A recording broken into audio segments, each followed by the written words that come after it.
nimuhorane n'umukama. yongera ahorane nawe. Inkuru nziza ya Yezu Kristo nk'uko twayandikiwe na Yohani Mweranda. Nahazwa mukama. Ico gihe i Yerusalemu bahimbaza imisi mikuru y'umukwanguro hari mu rushana. Yezu aragendagenda mu gisengero munsi y'ubwugamo bwa Salomoni. Abayahudi baramuhundarako rero baramubwira bati, uzoduhagarika umutima gushika ryari?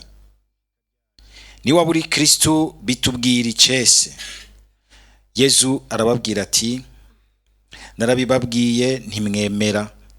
Ibikorwa nkora ku izina rya Data nivyo binshingira ingingo, ariko ntimwemera kuko mutarabo mu ntama zanje. Intama zanje zirumviriza ijwi ryanje, kandi ndazizi, byongeye zirankurikira. Ndaziha ubuzima budahera, ntizizokwigera zipfa. Bisubiye nta uzozinkura mu minwe. Data yazimpaye aruta bose, kandi nta ushobora kuzikura mu minwe ya Data. Jewe na Data turi umwe. Dushimagize iyi nkuru nziza ya Kristo.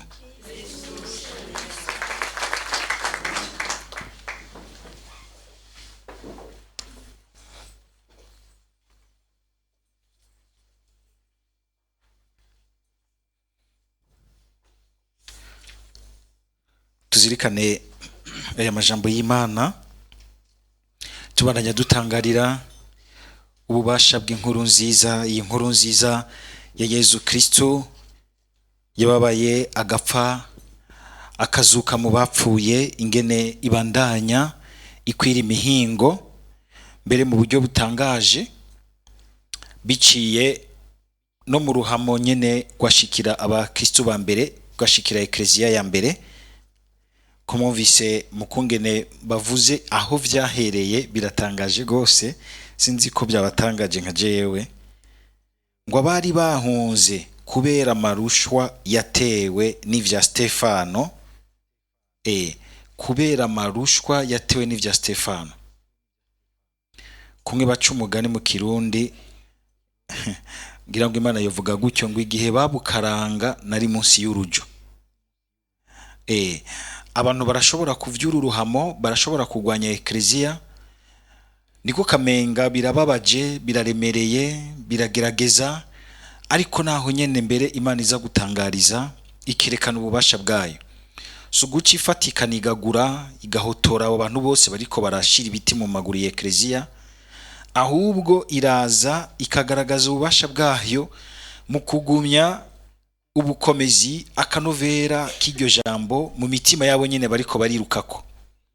Kandi nabo igitangaje, iyo bahungiye uzobona yuko umuntu ahunganye ijambo rikomeye riri muri we, ntashika ahantu gwaca atangura kuguma yaho yiyugumbira. Urabona ingene iryo jambo ry'ubuzima ry'inguvu, kumwe uyu munsi babivuga ngo mutuma ba resilient. Abasigaye bazi gutora utujambo dushasha abantu bubu. Zona navuga ati abarundi kubona ibintu bacamwo n'ubu gasanga baracatwenga bamwe bamwe ngo bari resilient. Barimwe inema y'Imana. Barimwo ubwiza bw'Imana, barimwo ububasha bw'Imana buguma batuma bivyukiranya, budashobora gutekegwa n'amakuba ngo abutsinde. Burya inguvu zacu za mbere zishobora kudufasha gutsinda vyose ziri indani muri twebwe. Sizi imitsi, sizi ibigwanisho vy'inyuma, niziri indani muri twebwe. Abantu bakabomora, bakabirukako, bakabica, ariko aho bashitse bakiyumvamwo ubwiza n'ubukomezi bw'iryo jambo, bagaca bariteragira aho bashitse, kandi bakabona ivyiza rikora mu bantu. Abantu bagahinduka, bakava mu bigirwamana, bakababeza, bagakundana, bakitahanaho, bagatabarana, urukundo rugasagarara mu bantu. Ibintu vy'amashari, inzigo, kwicana, kwimbana mu mizi bikagenda bikahava.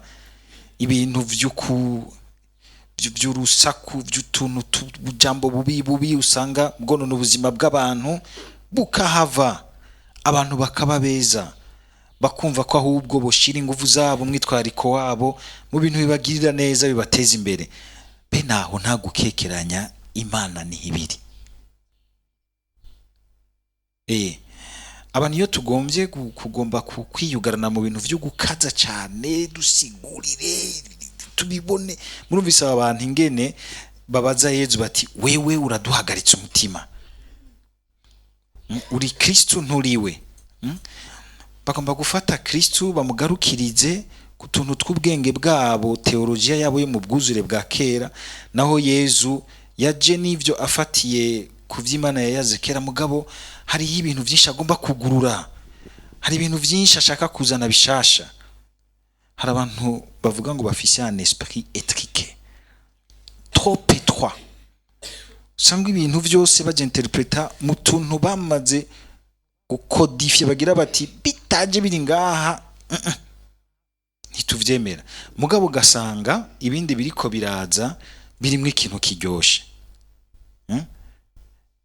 Hari igihe uhora ubona na twebwe igihe dufatwa nko mu bintu byo guharira ibintu by'amadini, ayo madini muri ko muraharira, ubwo niko biriko birazana ubuzima mu bantu, niko biriko biratuma abantu bumva ko basangiye urukundo, bumva ko botezanya imbere, bumva ko bogiranira neza, bumva ko bovyura ingebenano ziri muri bo bagateza imbere ubuzima.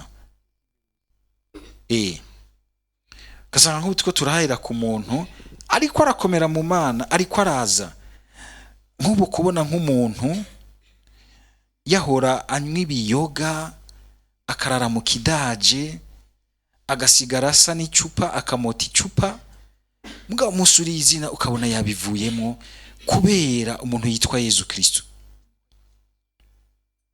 Kubera umuntu yitwa Yezu Kristo, kubera urukundo rw'Imana rwaje muri we, akumva ububasha bumukuyemo, aho yatumwanya muri ivyo ugasanga ariko aragira neza, ariko aratabara abagwayi, ariko aragira neza, ariko arateza imbere ubuzima bwiwe, asigaye asa neza, ariyoga n'agasabuni, akisiga utuvuta tukamufata.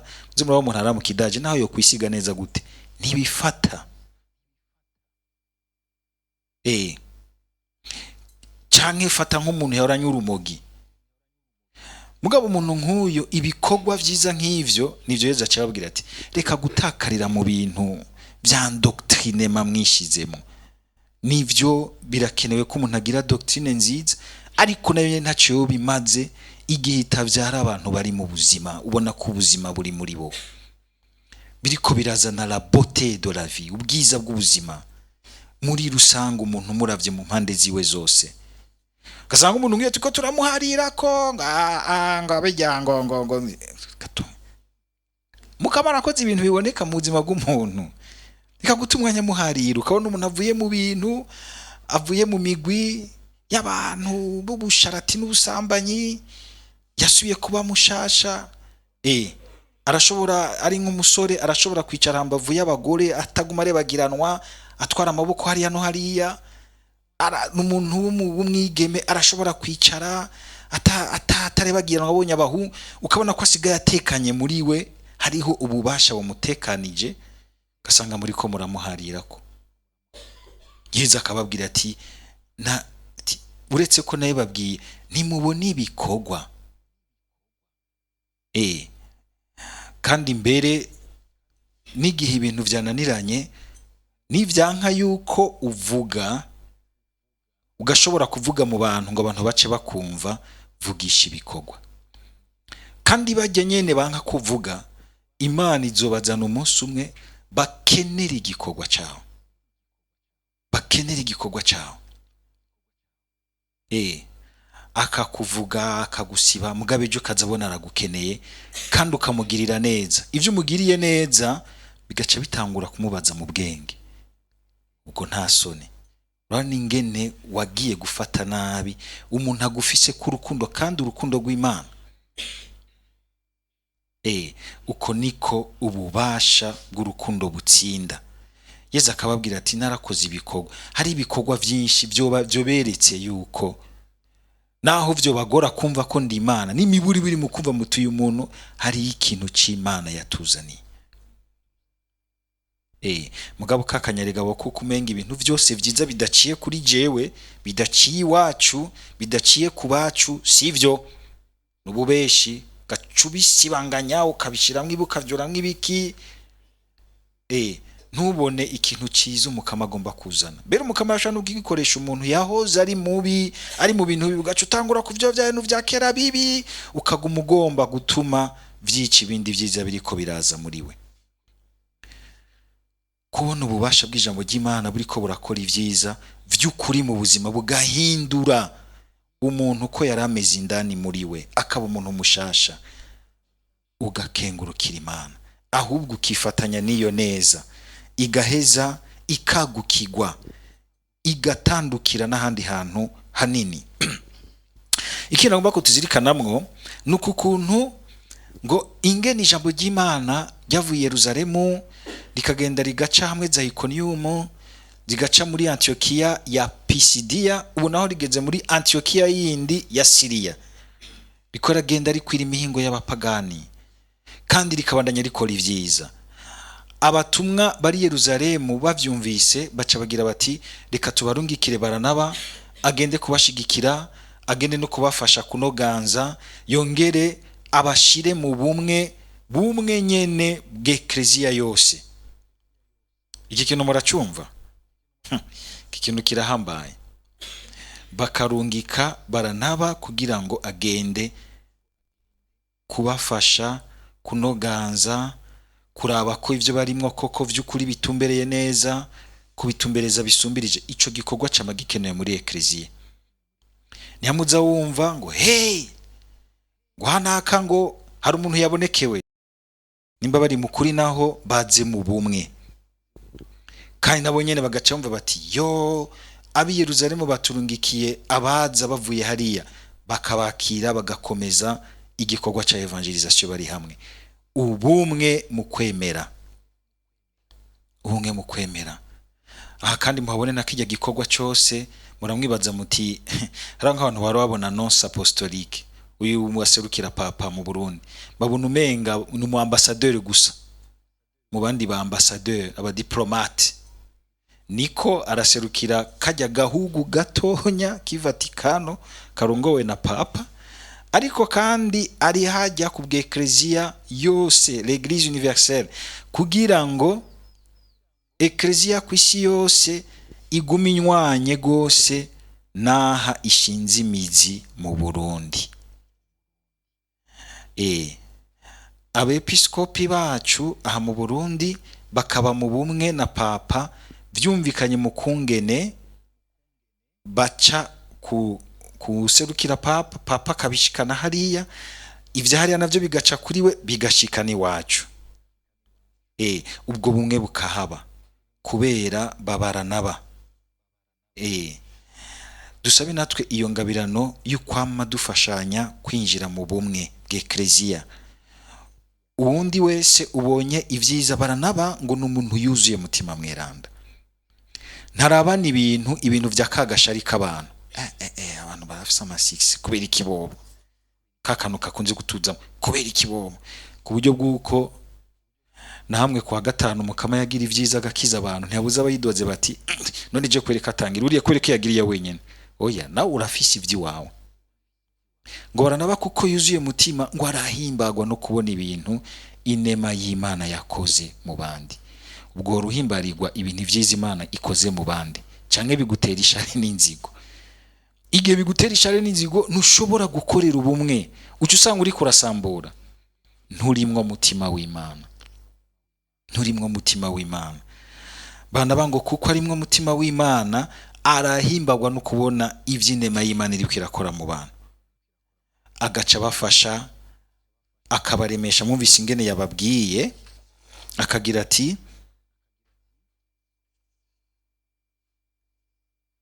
ngo ashike abonye ivy'inema y'Imana yakoze aranezerwa, arabahanura ngo bose bagumize umutima ku Mana, bagumize umutima ku Mana. Tugire Kristo. Kuko burya uko bigenda hari uko ngenda ibintu iyo bitanguye ahantu biza birimo umucanwa mwinshi w'umutima mweranda, hanyuma buke buke bigiye biratera imbere, haca haza igihe cy'uko bibanza kugeragezwa, bikabanza bikayungurugwa, bikayungurugwa bikageragezwa. Ababwira ati mugumize umutima ku Mana, arazi neza yuko mu nyuma hariho abandi bantu batazoryoherwa n'ivy'inema y'Imana iriko irakora, kandi bazozanana muri bo bagombe gutangura kubisambura. Ati muragumiza umutima ku Mana. Abantu bagumije umutima ku Mana baratsinda vyose, bagatsinda ibihe, bagatsinda amageragezwa y'ibihe, bagabandanya, bagateba, bagashitsa igikorwa neza imbere y'Imana. Nuko vyama bigenda. Igihe cyose tuvuye mu vy'Imana tuheje kubiryoherwamo, murambona abantu bavuye muri retraite canke ajya hose tuvuye muri evangeliste twese tuzuye akanyamuneza, ukazumenga amageragezo yakurindiriye muhira. Sanga ari uruntu rukurindiriye kugira ngo ubanze ugaragare ivy'ukuri ko waronse ivy'Imana canke ko vyari bishobisho gusa. Sinzi ko murabibona, imisi uvuye mu bintu vyari biryoshe umenga Yezu wamukabakabuka mukora kuko nawe akagukorako, akubwiye ati tuve ku musozi dusubire hara mu kiyaya, uragenda neza ugumye umutima ku Mana, kuko haca haza ibintu bigomba kuraba biti turaye ko atari parara, ko atari ibishobisho vyo hejuru. Shitani yirazana igikorwa cayo, niwa birundu karengana uronka inkomezi nyinshi, uba confirme, no kuvuga uba fort kumwe na mutima mweranda.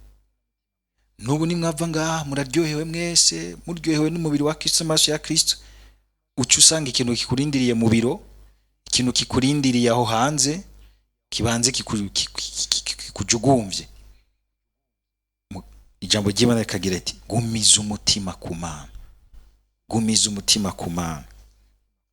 Dusabuka natwe kugira ngo no muri ibi vyose rero, ibi vyose tubona ducango muri ubu buzima, hariho ibintu Imana ishaka kutugirira, ishaka kuzana bishasha iciye kuri twebwe twagabanya iryo zina kuva kuri basokuru baca ya Antiokia Syria. Ngumvise ko ariho izina ubu Kristo ryatanguriye.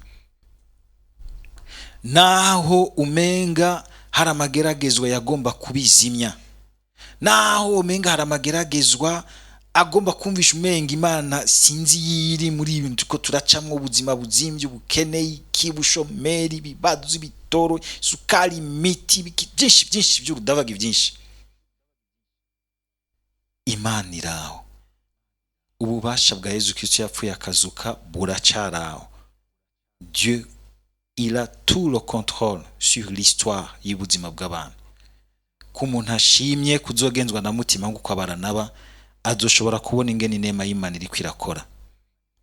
Ku muntu gusa biheze inyuma akaguma abiharurira ku bibi inyuma, yicwa no gukekeranya, agatangura kuzura ibibazo bitagira inyishu by'aba bantu babaza Yezu bati ubwo uri Kristo, uri Mesiya by'ukuri. Igihe duheze ibintu tubirabira gusa hanze, ingene vyiderura, ingene gusaba scientifique babisigura, n'abana bari abapsi n'abasosio n'abaekono n'abaki, uzokuzura ibibazo bitaronka inyishu, uhakwe no gusara baje gupangira hariya kwa Rujanti. Ibi bintu ubibayemwo udafise inema ya mutima gufasha kubona ukundi kuntu Imana iri kwirakora mu bindi, urashobora kudeprima. Depresiva hafi gose.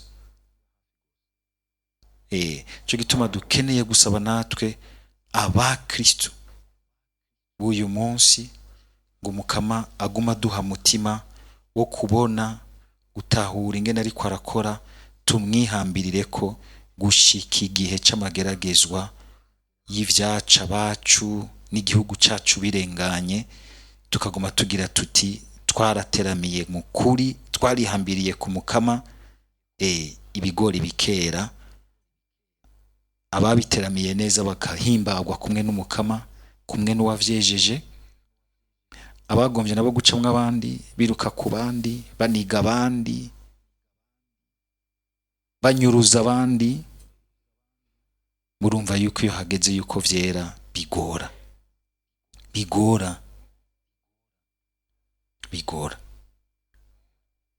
Umukama turinde, tugumize umutima kuri we, tugenzwe na mutima wiwe, twumvirize ijwi ry'umwungere, tumukurikire tudahugumbwa. Amen.